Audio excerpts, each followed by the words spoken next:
Muito bom. Vamos então conversar com Luceliana Issa, que também é jornalista. Luceliana, olha só. Eu fiquei muito impressionada, porque eu soube que você foi para a Europa em 90 e sei lá quantos. Não, lá, 97, 97. Quase 2000. E lá você já começou a cobrir guerras naquela época. Então... Sim, eu fui para a Europa, na verdade, para estudar, porque passei fiz uma coisa do consulado italiano em São Paulo e não esperava e fui chamada para fazer um curso lá que duraria 6 meses. Fiquei 6 anos na Itália, em Roma. Acabei casando com um italiano, fiquei casada lá e fui colaboradora da Folha de São Paulo em Roma durante vários anos. E também de alguns jornais italianos e tinha uma ligação com o leste europeu. Meu primeiro conflito, Vera, foi o desmoronamento, a destruição da Iugoslávia como país. A Guerra da Bósnia. Não foi a Guerra da Bósnia, porque quando a gente fala em Guerra da Bósnia, a gente está falando mais em 94, 95. Isso. E o que eu cobri foi 2000 e 2001. Tá. Então você tinha grupos de cristãos muçulmanos, cristãos católicos, que são os croatas, cristãos ortodoxos, que são os sérvios, que sempre se deram bem durante décadas, com o Marechal Tito e com outras pessoas que diziam, olha, vocês são irmãos. E essas religiões, islamismo, cristianismo, são religiões abraâmicas irmãs.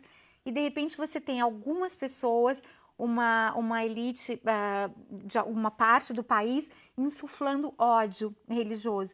E aí você vê um país desmoronar, né? Através do ódio religioso, do ódio étnico, que assim, num bairro em que todo mundo se dá bem, de repente fala, olha, ele é muçulmano, a casa dele é melhor que a sua.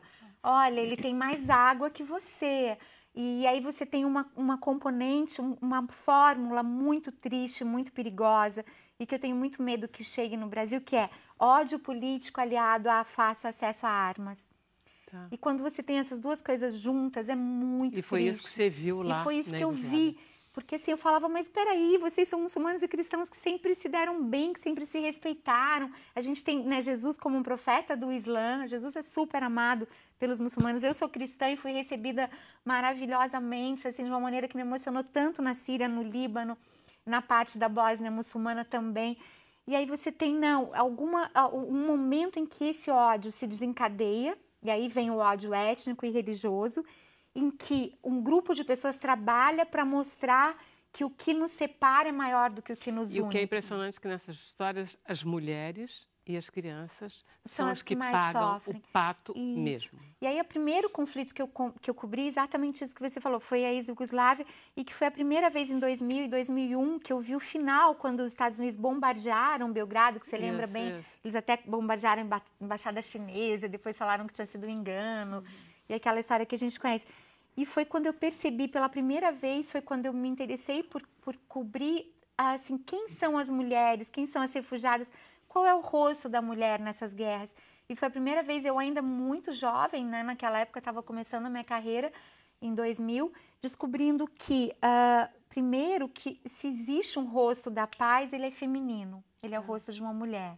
Porque eu vi homens sempre falando de ódio, de vingança, e mulheres falando de reconstrução. Eu estou sendo injusta com os homens, porque os homens, eles simplesmente se destroem, né? Sim. E as mulheres sobrevivem da pior reconstruindo. Forma, a mulher, ela... Mas os homens também são vítimas. Também morrem, claro, e são os primeiros a morrer. Exatamente. Só que o corpo da mulher se torna um território de guerra, e isso é muito triste. Através do estupro, através da fome, do estupro da mulher, do inimigo étnico ou religioso. Só que o que eu percebo também, as pessoas falam, mas são guerras religiosas, tanto no Oriente Médio quanto o que eu vi na ex-Yugoslávia, nada tem a ver com Deus, nada tem a ver com religião. São pessoas que sequestram as religiões, porque as religiões em si são bonitas. E elas sequestram as religiões para fazer o mal. O filósofo francês Blaise Pascal dizia uma frase que eu gosto muito, nunca as pessoas fazem um mal tão grandemente e tão intensamente quando elas o fazem em nome de Deus, né? Blaise Pascal dizia isso. E aquelas pessoas começam a acreditar que elas estão agindo em nome de Deus, mas Deus não tem absolutamente nada a ver com isso, e nem com as guerras atuais. Então, acho que a Iugoslávia foi esse primeiro momento e depois vieram as outras. Continuando. Só que eu estou interessada que você ganhou esse prêmio, essa homenagem de ser embaixadora da paz por essa academia cultural francesa.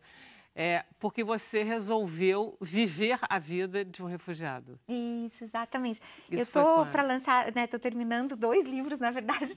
Você já tem um livro já tenho o Quando Amanhece na Sicília e também o Cerejas do Comandante, que foi sobre Cuba, mas foi lá atrás que foi o meu TCC que virou um livro e acabou sendo premiado na época pelo governo federal. E aí eu tinha ido já 5 vezes para o Oriente Médio como jornalista, porque eu estou escrevendo um livro chamado Filhas da Esperança, que vai ser lançado acho que em janeiro, que é sobre mulheres palestinas e algumas judias juntas pela paz. E aí eu já tinha ficado em alguns campos de refugiados palestinos, só que quando eu fui para Zarle, Chatura, que é exatamente chegando já na fronteira entre a Síria e o Líbano, o impacto que eu senti foi muito grande. Foi uma coisa que me impactou para o resto da vida, que vai ficar tatuado mesmo na minha alma para sempre. Porque o que eu percebi é que, primeiro, que a guerra já dura 7 anos, porque ela é tratada como um conflito civil local, mas ela é uma guerra global, em que você tem os Estados Unidos que armaram terroristas sírios dentro da Síria para derrubar o Bashar al-Assad. Não derrubaram e criaram um conflito de proporções dantescas, jamais visto depois da Segunda Guerra Mundial. E os países tomando posição. E aí a Rússia entra também, né? A Rússia para tentar defender Bashar al-Assad, defender a Síria. Então você tem um conflito global tratado por uma parte da imprensa, né, mundial e brasileira como se fosse um conflito local. E a guerra jamais duraria 7 anos. As pessoas não teriam armas para isso, não teriam condições financeiras. 7 anos é muito tempo. Ela só dura tanto tempo porque grupos que tinham ligações com o Estado Islâmico, com a Al-Qaeda, terroristas terríveis foram armados pelos Estados Unidos. Obama chegou a reconhecer isso antes do Trump. Obama chegou a reconhecer que eles haviam feito isso e haviam errado, porque não existe uma oposição moderada, né? Eles falavam, vamos armar a oposição moderada, que nunca existiu, porque é um país do Oriente Médio, com um governo mais pro autoritário. Então, é difícil você falar eles armaram uma oposição terrorista mesmo. Isso. E aí o que eu percebi, essas mulheres, além de toda a dor de verem seus filhos mortos, seus filhos mutilados, seus maridos mortos, elas acordam, muitas delas foram estupradas, foram consideradas escravas sexuais pelo ISIS, e tudo isso porque o ISIS foi fortalecido pelo Ocidente. E elas acordam num lugar onde elas têm que buscar comida para os filhos. Só que quando você olha em volta, tudo está bombardeado com urânio. Então, elas têm, às vezes, uma plantação de tomate, mas o tomate está com urânio, que não dá para comer. Então, eu comecei aquilo me impactou de uma forma tão grande que eu voltei para o Brasil, me reuni um grupo de amigos e falei, olha, meu aniversário está chegando, que seria em abril, e eu falei, eu não quero presente, eu não vou fazer festa esse ano, e tudo que vocês comprariam para mim, ou usariam, ou iriam na minha festa, a gente vai transformar em brinquedos e material escolar para as crianças. Então, a gente conseguiu comprar brinquedos e material escolar para 300 crianças. Que legal. Nossa, você já recebeu o prêmio? Já, recebi dia 20 de outubro em Paris. Foi legal? Ai, foi maravilhoso, foi muito emocionante, foi lindo. Paris também, só tenho a agradecer a todos os franceses. E a gente descobre, eu acho que a Cristina também sente isso, que ao mesmo tempo que você tem uma parte das pessoas não querendo ver, como você disse bem, não quero ver, não quero saber, você tem uma parte que não foi desumanizada, você tem uma parte de pessoas que querem ajudar, que entendem que o que está acontecendo na Síria é uma guerra global e de proporções absurdas. Então, o que a gente não pode fazer, Vera, na minha opinião, é assim, a gente tem que entender, primeiro que o refugiado não escolheu ser refugiado. E aí a gente tem um monte de pergunta aqui, Vera. Tem 2 xarás suas que elas ficaram... Lúcia Helena, ela disse que ficou muito emocionada com seu depoimento. Ela mandou um grande abraço. E uma telespectadora nossa querida, Lúcia Regina, pergunta se você tem esperança de uma reconciliação futura em relação a essas guerras. A Síria agora talvez sim, acho que começa a ter, mas tem que passar por um processo grande de pacificação. E as mulheres têm um papel importante de pacificação através do que elas estão fazendo nos campos de refugiados, e que não é uma guerra religiosa na Síria, é uma guerra territorial e política, mas tem um trabalho muito bonito feito por cristãs e muçulmanas juntas, que me deixou com muita esperança, que elas unem as pessoas numa tenda chamada Tenda do Perdão, um projeto lindo. Então acho que essa pacificação passa pelas mulheres. E uma outra coisa interessante também entre as xiitas e sunitas, que sempre se deram na Síria não havia essa coisa, e depois com a guerra acabou havendo esse sectarismo, né? E a gente acha até que o xiita, que é o radical, mas os grupos ISIS, Al-Qaeda são todos sunitas. E aí vi também um trabalho lindo feito por mulheres xiitas lá, lindo pela pacificação, pela reaproximação, fazendo essa ponte dentro dos campos de refugiados, onde tantas pessoas constroem muros, essas mulheres estão construindo Quantos refugiados tem dentro de um campo? Dessa região que eu estava, tem mais de 200 mil. O que eu estava, só a partezinha que eu estava tem 3 mil. A gente está falando de um país que nunca teve refugiados. A Síria era um país que recebia refugiados e que tinha uma ótima qualidade de vida, né, com boas escolas públicas, um sistema de saúde, empresas farmacêuticas que fabricavam, né, era uma potência farmacêutica. E você não ouvia falar de refugiados sírios, né? E então a gente tem um país que tinha 23 milhões de habitantes, em que 8 milhões se tornaram refugiados, em que mais de 450 mil pessoas foram assassinadas, em que houve 2 milhões de feridos, milhares de crianças mutiladas, isso num país que passou anos sem nenhuma guerra, nenhum conflito. A gente não ouvia falar, né, da Síria, justamente porque ela não tinha. Então as pessoas às vezes têm um erro no Brasil de dizer, é uma guerra de 2000 anos, e nem mesmo a Palestina tem 2000 anos, porque a Palestina começou o problema também em 1948. Antes disso, viviam os judeus, cristãos e muçulmanos super bem. E aí a gente tem uma coisa também perigosa que está acontecendo hoje, que é a possibilidade do Brasil mudar a embaixada do Brasil de Tel Aviv para Jerusalém, que é gravíssimo, que além de ser muito errado, porque ninguém na comunidade internacional que aceita, também teria o problema de talvez colocar o Brasil na rota do terrorismo. E isso é uma coisa que vários especialistas têm afirmado, porque Jerusalém, na verdade, ela pertence a 3 religiões monoteístas, as maiores do mundo. Então, Jerusalém é minha como cristã, né, da Cristina, de todos nós que somos cristãos, é dos muçulmanos e é dos judeus. Ela é uma cidade sagrada para as 3 religiões abraâmicas, que são as religiões filhas de Abraão, que tem um único patriarca, que é o patriarca Abraão, e que também são as 3 maiores monoteístas do mundo. Então, Jerusalém, ela está acima de Israel no sentido de que ela tem um status internacional. Então, dentro dessas fronteiras da ONU, a Jerusalém sempre foi considerada uma cidade acima de Israel, e não a capital de Israel, justamente por ela pertencer a todos nós que estamos aqui, de alguma maneira. E esse comportamento do Brasil pode ser muito perigoso para todos nós. Então, o Itamaraty é um órgão do governo muito profissional, né? Ele que tem posições muito claras e, ao longo dos anos, muito justas, muito... E o Brasil tem uma história de paz bonita, o Brasil tem uma história de mediador, é uma história muito interessante. De paz, né? Diplomaticamente não de falando, escolher muito um lado e interessante. tal. Então, a gente tem que torcer para que o melhor seja feito, né? A Morgana da Ilha do Governador, ela quer saber o que representa para você ganhar o prêmio francês como embaixadora da paz. Foi uma das maiores emoções da minha vida. E eu acho que me dá uma imensa responsabilidade, uma vontade de fazer muito mais pelos refugiados.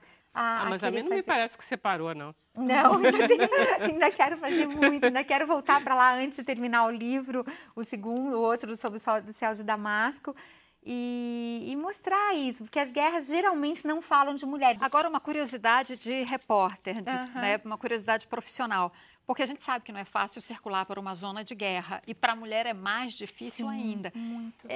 Conta um pouco dessa tua experiência de repórter, das dificuldades que você encontrou, como é que você conseguia chegar, sobreviver, se alimentar. Estava de burca o tempo todo, Magali? Não, na Síria mesmo, que Síria e Líbano quase não existe burca. Tem mulheres porque não é da Síria, são mais, o Líbano, por exemplo, tem muitas mulheres vestidas... Não, o Líbano é totalmente o país liberal do Oriente Médio. Eu sou até descendente de libaneses, inclusive, né? E assim, tem muitas mulheres de calça jeans, blusa e só o hijab, por exemplo, tem outras sem hijab. Eu ficava, às vezes eu ia com elas a alguma mesquita, eu colocava o hijab, tem uma mesquita improvisada, e quando eu queria conhecer mais as pessoas da mesquita, mas senão, assim, lógico que por respeito eu não andava com decote. O medo de um bombardeio, de você estar numa região e acontecer um bombardeio. O que eu falo sempre para as pessoas é assim, você nunca pode cair de paraquedas ali. Antes de eu entrar em contato com a ONU. Então eu não aconselho a ninguém, mesmo as pessoas que falam, eu quero ir ajudar, eu falo, sempre, olha, vá em contato com alguma organização internacional, ou com a ONU, ou com a Caritas Internacional, e nunca vá sozinha. Escolas, então quem faz as escolas são as mulheres do campo, muitas que foram, ou algumas até que chegaram a se apaixonar por um terrorista do ISIS, foram embora e depois desesperadamente conseguiram ser resgatadas, e hoje elas tentam se perdoar por terem acreditado nessas pessoas e fazendo um trabalho lindo como professoras, como enfermeiras dentro do campo. Então, às vezes você tem um trabalho de redenção, que não é só a redenção das pessoas, de autorredenção, que é lindo, de alguém... Nossa, deve ter histórias incríveis, né? Ela conta nos livros dela. Vou contar no livro, estou terminando. Então, eu acho que é isso, você tem essa emoção, mas você tem que estar com muito pé no chão para você não arriscar a sua vida, sabe? Ter contatos com a ONU. E em alguns lugares o fato de ser mulher é mais perigoso, e em outros lugares o fato de ser mulher me ajudou. Porque em muitos lugares onde tem uma parte do campo onde estavam só mulheres, que são mulheres viúvas ou jovens ainda, que perderam a família inteira, e que para um homem seria mais difícil entrar nessas tendas, e eu entrava como mulher, e aí, naquele momento, eu me senti refugiada. Eu comia o que elas comiam, eu dormia no chão. Eu quis, por isso eu consegui me sentir refugiada. E por isso que eu peço para os brasileiros, não odeiem o refugiado. O ódio é filho do medo. O ódio é filho do medo e do desconhecimento, né? Então, não vamos ser reféns do medo. E para não produzir esse ódio que a gente já viu até no Rio, com agressão a refugiados, e que é muito triste. Então, que a gente consiga resgatar dentro de nós, não esse medo, mas que o que mova os nossos sonhos seja a esperança, o amor. Porque se a gente tiver um país movido pelo medo, esse país vai ser muito feio. Já diz o Chico Buarque, filha do medo, a raiva é mãe da covardia. Exatamente. Obrigada. Podemos terminar, Podemos Vera. terminar? Podemos terminar? Claro. Então tá bom. Então, até amanhã, 5h30. Obrigada.